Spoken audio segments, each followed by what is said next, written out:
The question about Rick Lazio, he has referred to the Cordova project in New York City as a trophy mosque. And I was wondering if you had any thought on that. Yeah, I believe very deeply in the principle that founded this country, founded this state, which is freedom of religion. I happen to be a Catholic. I don't want government telling me what religion I can practice, where I can practice it. I don't want government saying where a church can be cited and where a church can't be cited. So this is a very important principle. This happens to be a mosque. Some people don't like the idea of a mosque. Some people don't like the idea of a mosque near the 9/11 site. I understand that. But I also understand that this nation is about freedom of religion, and I'm going to honor that. Talking about financial reform, obviously the president's going to be signing it into law. What does that mean for New York and New Yorkers? You know, for people who maybe up here don't really know what it means. What does it mean for New Yorkers? I think in some ways it's important to close this chapter. This was an ugly chapter. The fraud that was done by some of the people on Wall Street, not all of Wall Street, but some people on Wall Street committed frauds, the greed, the abuse that hurt hard-working New York families and people all across this country.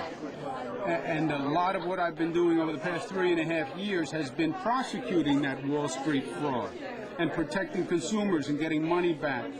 Now the point is, let's learn the lesson, let's institutionalize the lessons, and let's move forward. And that's what President Obama is trying to do. Let's close the loopholes. Let's find out how they defrauded the consumers, change the laws so it never happens again. And that's what this legislation takes a step towards. I think it's a good thing for the consumer. I think it's a good thing for the state. I think it's a good thing for Wall Street. They need it to be cleaned up. And to the extent it now increases consumer confidence in Wall Street, that's a good thing too. What about your ethics reform policies? One of the first things that has to happen if we're going to turn this state around is we have to turn that state government around. To turn that state government around, we're going to have to focus on making the government work for the people once again. It sounds simple, but it's not as simple. It's not as simple to do as it sounds. And part of that is an open, transparent, honest, ethical government, where you know the politicians are actually working for the people. And to the extent they're doing business on the side, for example, and they have their own law firms or their own businesses, everyone should know what they're getting paid, who's paying them, so the people have confidence that the elected officials are actually representing the people. Can I ask you a question? Do you think that the public is really in tune with your theme of ethics reform? It would seem like more people are concerned about jobs and taxes at this point than they are about Albany and ethics reform. I think what I hear from the people and what I sense from the people is they're very frustrated with state government. They're frightened about the direction of this state, and they know the state government isn't part of the solution, that is part of the problem.